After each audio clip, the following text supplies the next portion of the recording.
Laser hair removal gone wrong.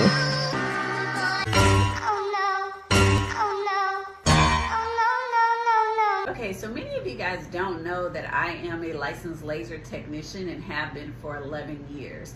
So the video that you just saw, I just want you guys to know it does not matter if you have dark skin, light skin, you can easily burn with a laser if it is not properly tuned for your skin.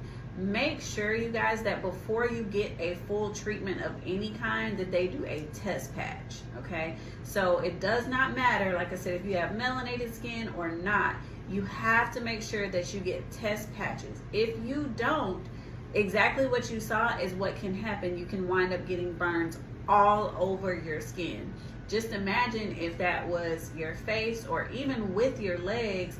I hope and pray that, you know, they fully heal. But depending on who you are, sometimes those burns can be permanent. Always make sure that you do a test patch before you allow somebody to do a full laser treatment on you.